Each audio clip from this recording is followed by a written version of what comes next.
Thank you for joining us on another episode of Locked on Bulls. I'm Haize. That's Pat, the designer there. On today's episode, we'll be talking about something that came out earlier in the season about Marc Eversley and some interest in Portland. We'll talk about all that and some more on this episode of Locked on Bulls. You are Locked On Bulls, your daily podcast on the Chicago Bulls, part of the Locked On Podcast Network, your team every day.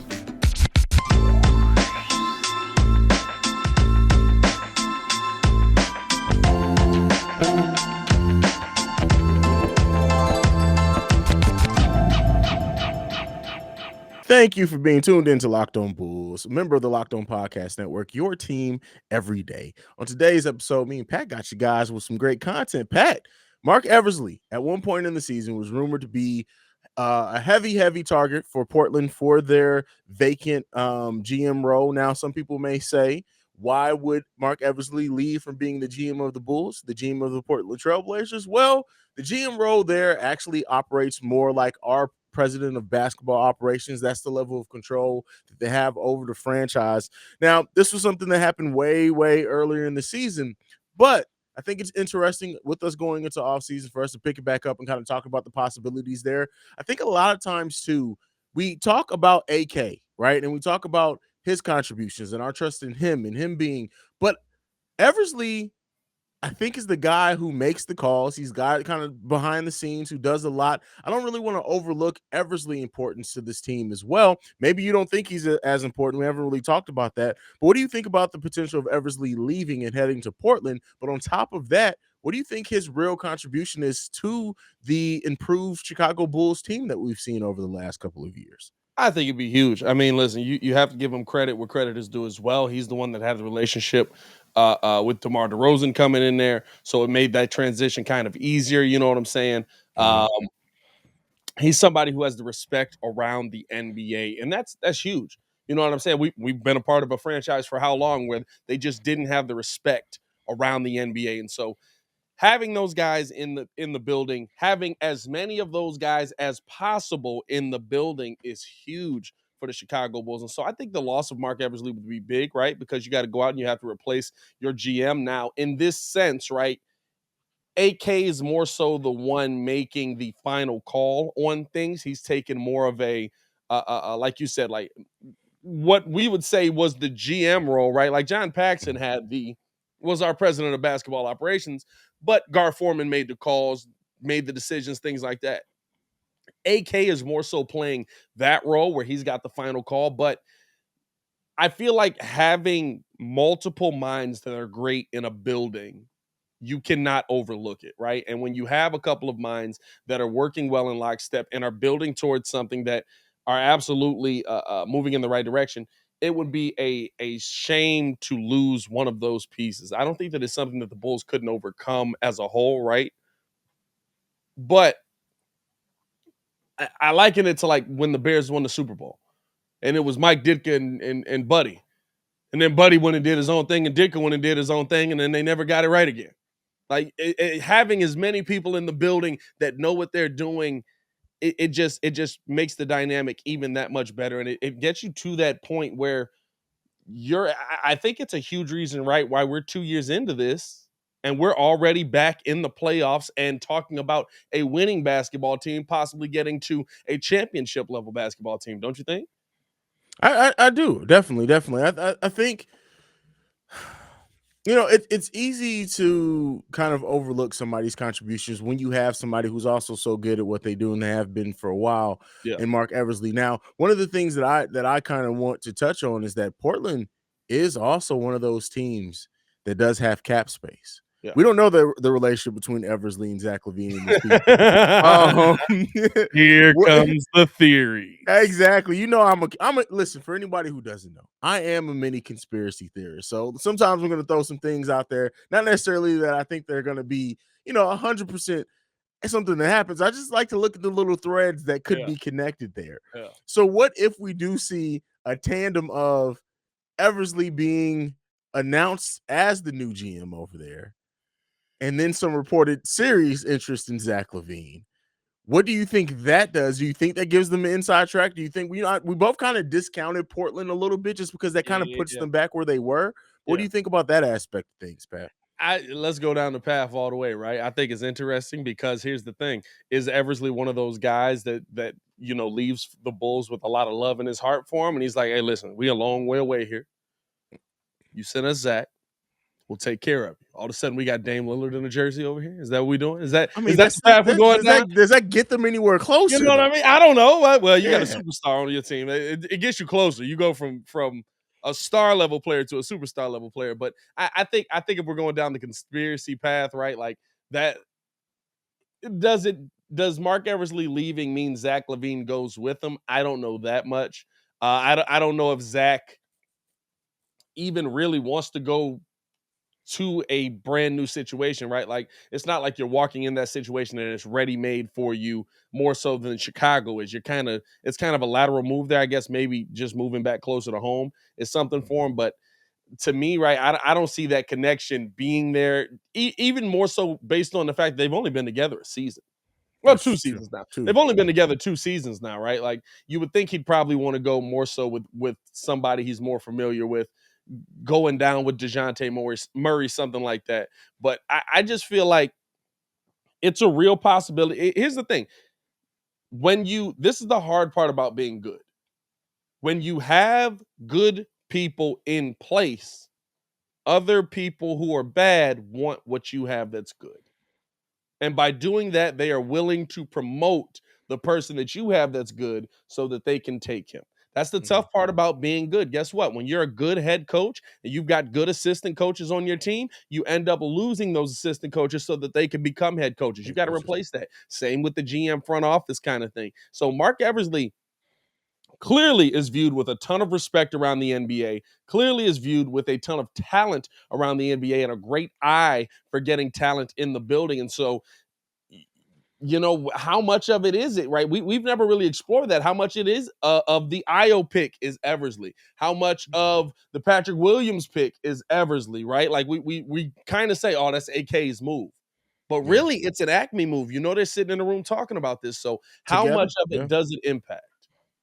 Yeah, and I mean, as much as it really is a tandem thing, and I think sometimes we forget that. We say Acme, but AK gets, and AK, for his credit too, is usually the one in front of the cameras. He's the one Yeah. who usually comes and does the press conferences. Whereas it kind of flip flopped for a second there when it was Gar Foreman. Is that Gar was the one who for a while there was in front of the cameras while Paxton took the back seat, and then people realized that nobody wanted to see Gar Foreman's Muppet face, and then Paxton started being the one in front of the camera. You look like the dudes up in the seats, don't he? Standoff. No, Gar Foreman looks like Fraggle Rock. If anybody remembers Fraggle Rock, go back and look. That's literally what Gar Foreman looks like. But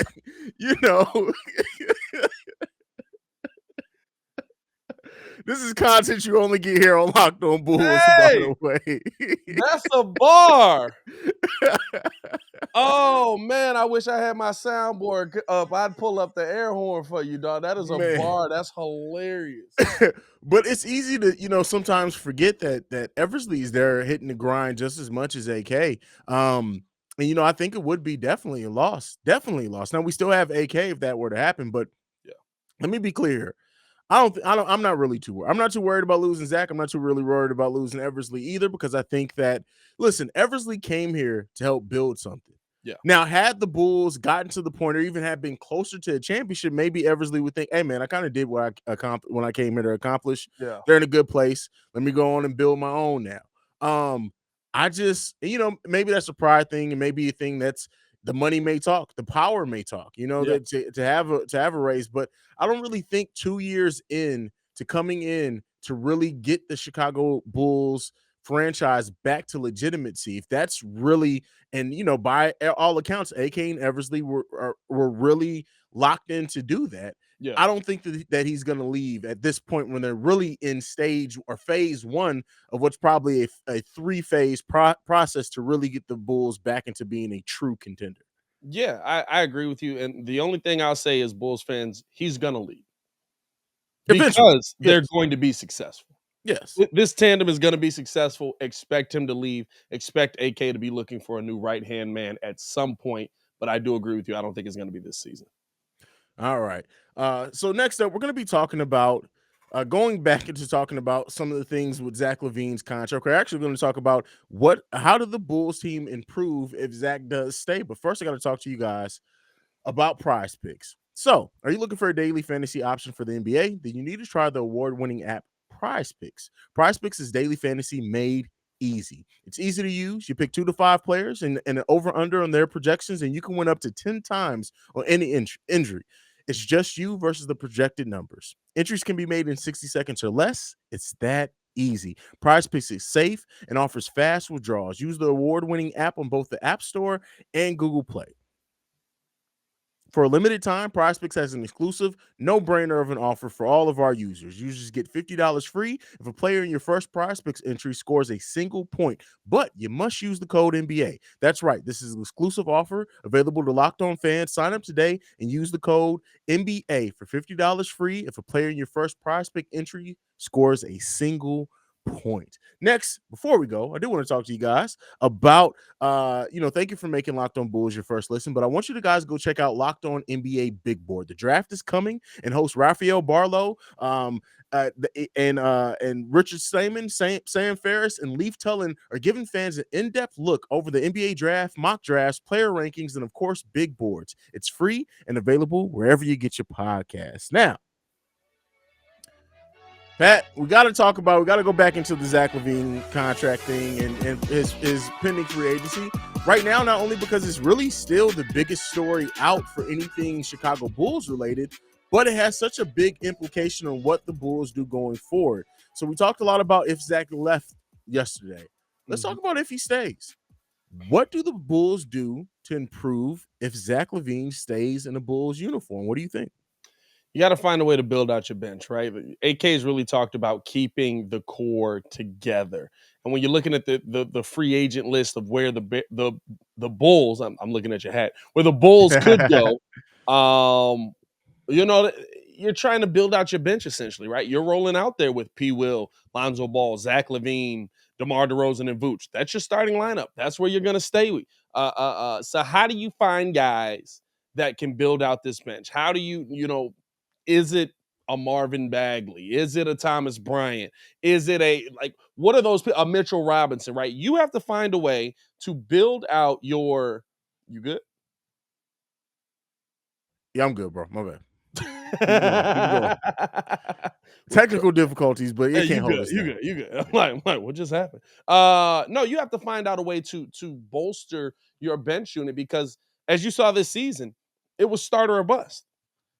When you got to the second point of that season, and granted, a lot of injury went into that. The fact that Ayo Dosunmu started most of the season, the fact that Kobe White had to be put in the starting lineup because Zach LaVine was dealing with injury, everything that they went through with COVID and how that went down. But there's two things the Bulls need to go into this offseason trying to figure out. Where are you going to find shooting from, and where are you going to find more size at? You see right now, right? Like, you have to find a way to beat the class of the Eastern Conference. What is that right now? I think last night kind of showed us that's probably, or I should say 2 nights ago, kind of showed us that's probably the Milwaukee Bucks. And it's probably going to continue to be the Milwaukee Bucks.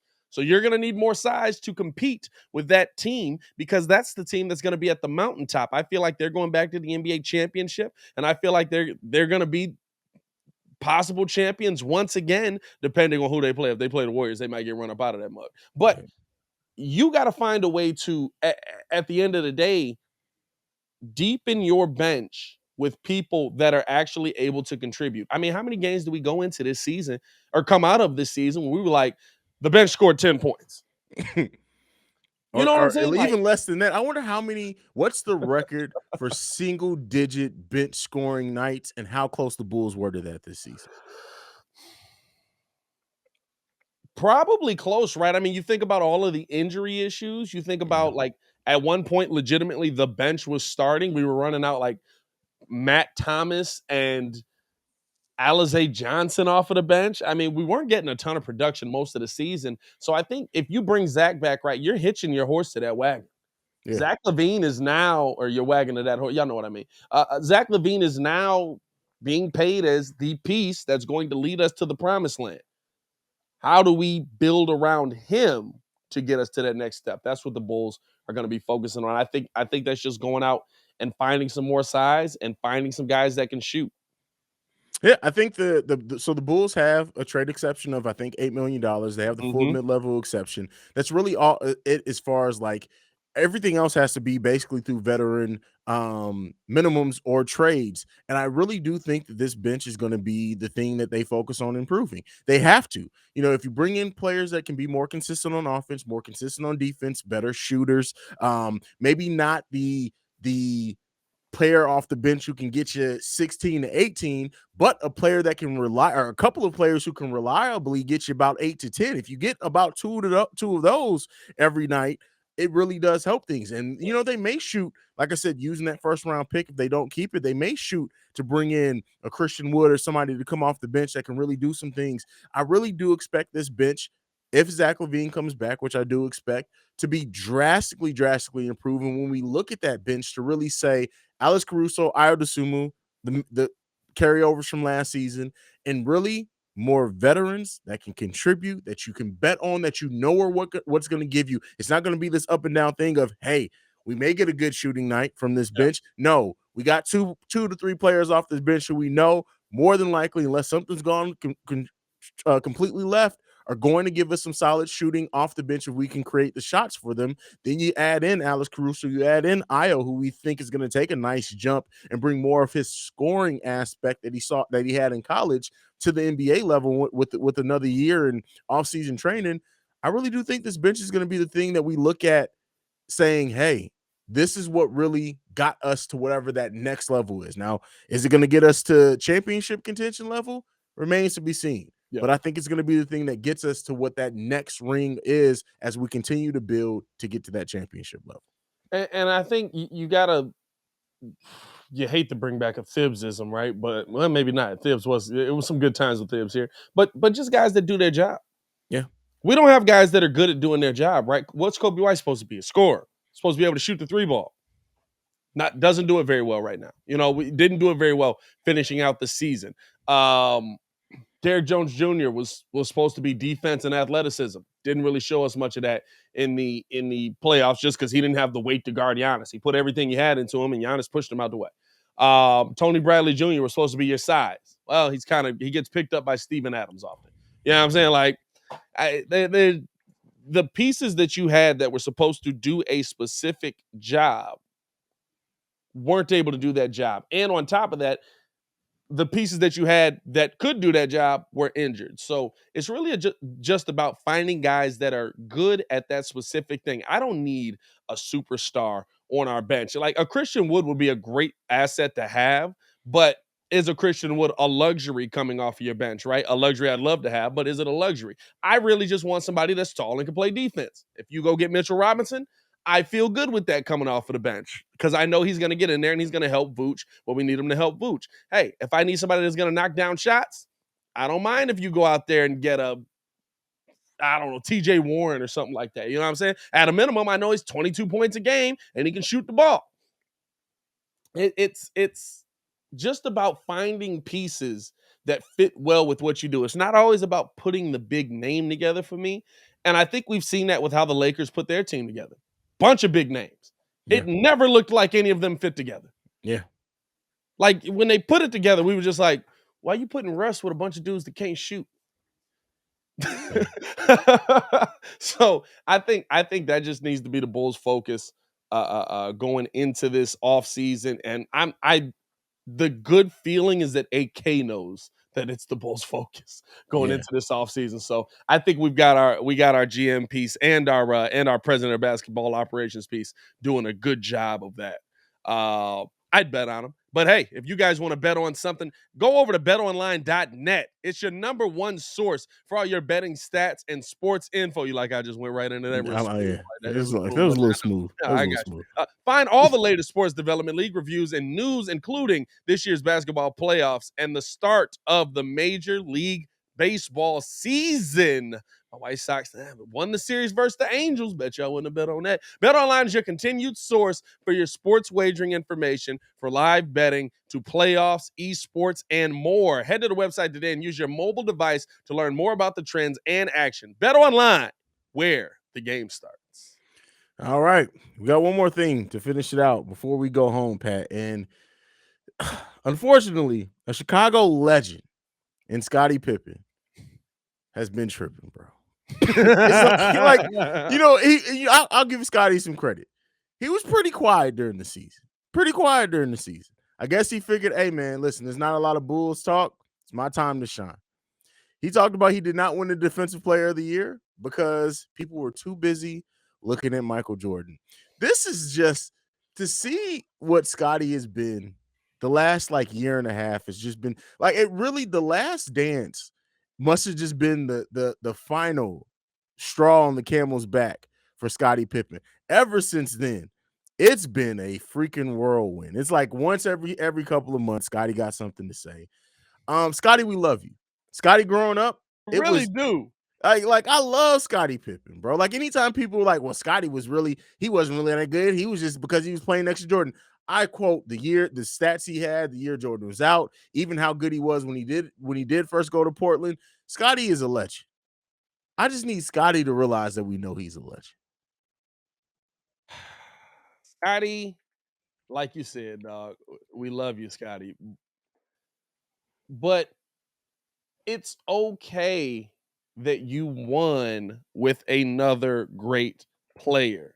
Mm-hmm. It's okay.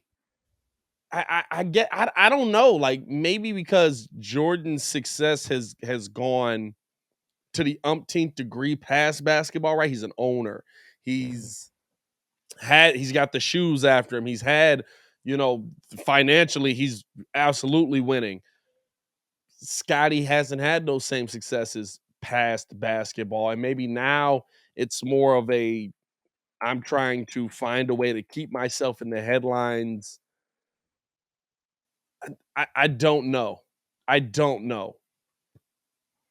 But I want him to know that we love him. And it's not just because, listen, Scotty was an amazing defender. He was an amazing player. But you're not Jordan, dog. And here's the thing, right? He's got a case. Literally, if you look at the playoffs, Scotty guards the bigger, lengthier players, usually is on the Magic Johnsons. But you're not Jordan. You weren't the guy that was finishing off the game. You weren't the guy that was leading the way. There's a 1 and a 2 for a reason. Every team has a 1 and a 2. You don't hear Clyde Drexler screaming at the top of his lungs, why the heck is Akeem Olajuwon getting all this love over here? I don't really know what to say, right? Because it's like watching two of your favorite people go at it, except one of them's not even paying any attention to the other one. This is the biggest definition or example of when they say there's somebody who's beefing with you that you don't even know who exists. But they swear they're in competition with you. They swear to God that everything they do, they in competition with you, and you just sitting there like, hey man, listen, I'm just working. You feel me? I'm just creating. I'm just doing my thing. Jordan is over there doing his thing. Scotty just listen. This is what I understand. I even understand Scotty's upset with never winning the Defensive Player of the Year. I think that people forget after Jordan's last time winning, it really became big men who started winning Defensive Player of the Year. Yeah. Seeing Marcus Smart win it was the first guard in how many years to win it? Gary Payton. Since Gary Payton. And Gary Payton was 95, 96 when he won it.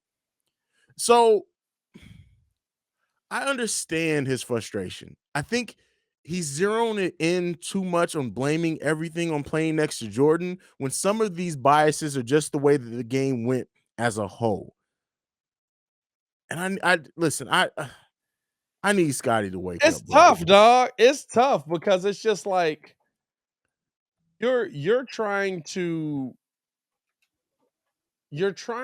justify why you were great by you know what it is to me? It's the Jordan versus LeBron debate. The only way for me to justify why usually, and listen, both fans are on it, Jordan fans and LeBron fans. The only way for me to justify why my guy is great is to destroy your guy. And that's not how it works. Like, Scottie Pippen was a great player. Scottie Pippen was the defensive anchor for a lot of these teams. That's not to say that Michael Jordan wasn't a great defender. And I feel like Scottie Pippen is looking at it and saying, well, I should have won it because I'm also a great defender and he wasn't as great a defender as me. And it's like, what numbers do you got to back this up? What stats do you got to back this up? Like, how are you justifying? Like, I get it. You were guarding Magic, you were guarding the big name guys, you were taking on more of the big men, but like Mike was helping you on defense as well. This is all true. You know what I mean? Like, it's a tough facts. conversation, dog. Yeah. I was trying to, and I'm trying to pull this up here because I want to see like if he's leading Jordan in something. Michael Jordan career steals. Scotty has 2,307 career steals. Jordan has 2,514 steals. And Scotty played a lot longer than Mike, if I'm not mistaken. I don't know how many more seasons he played over Mike, to be honest with you. I couldn't even. Let's see here. Let's look at this too. I mean, Michael Jordan, okay, blocks, he got him. Blocks is a good, okay, 947 career shot blocks. But Michael's a two guard and he's got 893. Like, he ain't supposed to be blocking shots like that, dog.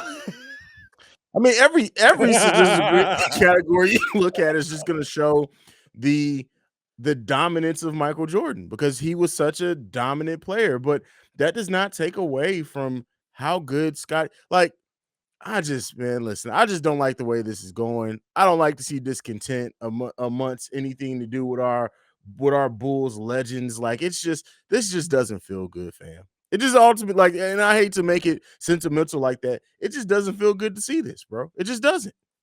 So Scotty played in technically 2 more seasons than Jordan. Okay. So not that much. But the last one is that weird Bulls season where he came back here and was supposed to like mentor Eddie Curry and Tyson Chandler into the players that they were going to be and realized like 20 games in, like, I don't want to do this. So it sucks, dog. It really does. Like seeing Scotty and really just Scotty beef with nobody, dog, because Jordan's not even paying him any attention. And that's the problem, right? Like usually the guy that's barking the loudest is the one that is the weak one. Yeah. So if we're just basing it off of that, like not to take anything away from what Scotty did, Scotty was an amazing player. I'm gonna keep saying that. He was the anchor. Like you look at playoff numbers, it's point per game for Jordan and everything else is Scotty. But who are we looking to get the job done? And he consistently got the job done. It's a combination. It's a team game. You know what I'm saying? Like, I don't know, bro. I just want him to make up. I want to skip past all of this part and we get to the end where we're like, hey, they're friends again. They went out to dinner. Or release the tapes. Jordan got tapes. You telling me all them camera crews ain't nobody record the one-on-ones in practice? I know he was playing, y'all. He played everybody. What did y'all do in practice? Release the tapes. If you don't want to release the tapes, now I got some questions. Was he cooking you? Well, y'all playing the 21 and it was like 21-2? Now I got some questions. You know what I'm saying? So what if Scotty's just sitting on the tape? So what if Scotty actually was cooking MJ in practice? What if Scotty with the way Scotty's been going, I can absolutely see Scotty saying, hey man, listen, release these tapes after I'm gone. You feel me? And then all of a sudden we get flooded with tapes of Scotty just cooking MJ one-on-one. Dunking on him, MJ back to the basket, jab, turn, fade. Yeah, it's just Scotty at the end of practice, just like, he always wanted to beat me, but he never was able to. What? what are we looking at right now? And then right after that, now LeBron fans' favorite player is Scottie Pippen out of nowhere, dog. That's how it's gonna go. You already know. You already know. LeBron sexuals will turn out at that point in droves. Like, you see why LeBron's the GOAT? LeBron wouldn't have got cooked by Scotty in practice. Nah. LeBron wouldn't have got cooked by Scotty in practice. Let's be clear here. MJ's. I don't believe that those tapes exist. MJ wasn't getting cooked by Scotty in practice. I don't think they. I think that the tapes are what they were. Exactly. The tapes we saw are what they were. By the way, MJ just aggressive in practice, no matter what. Listen, MJ's just one of those people, bro. He's like my dad. Like, no matter what you're competing against, he's trying to kill you. It don't matter what it is. You can be playing quarters. He's gonna try to kill you. Hey, bro, quarters is such an old school game too. When I saw that in The Last Dance, bro, I was like, I know these boys. And then, like, I didn't even realize it was quarters because I grew up in the hood, so Muzz was poor, so they was pitching pennies. So, like, I didn't realize Muzz was playing for quarters, and I didn't realize you bet on top of the quarter. Like, I was like, man, like, I was around broke people a lot. They was just playing for the money they was throwing. That's hilarious, man. That is hilarious, fam. But man, that's about our time. Anything you got left on your mind? Anything before we go, brother? Scotty, come on the show, man. We love to talk to you, brother. Anytime you're ready, man. We just want to get all this hashed out, man. We want y'all to be happy again. It's Locked On Bulls. It's C-Red Nation. Y'all are part of that. It's you, Michael, Dennis. Come on now. Let's get it together, man. And follow us on everything at Pat the Designer on Twitter, PATTHEDESIGNER. Yes, I did go to public school. They taught me how to spell. Also, follow us on everything at Locked On Bulls. Appreciate the love. Oh, we got followed by Stacey King on Twitter, too. I saw that. Shout out to Stacey. We're going to have to hit him in the DM, get him on. Shout out to Stacey the King. You guys can follow me at CEO Haize, CEO HAIZE. This has been another episode of Locked On Bulls. I want to thank you guys for joining us, being tuned in, and being active members. Make sure you leave comments. We want to hear from you if you agree with us, disagree with us. If you got to take our perspective that we didn't hit here, we want to hear everything from you guys. So leave those comments. If you're on the podcast side, please do not hesitate to send us an email, lockedonbulls@gmail.com, so you can interact with us. We want to hear from you guys. That's what it's all about. And hit those comments down below for the viewers on YouTube. But this has been another episode of Locked On Bulls. We love you guys. Peace out, C-Red Nation. We'll see you guys tomorrow. Peace.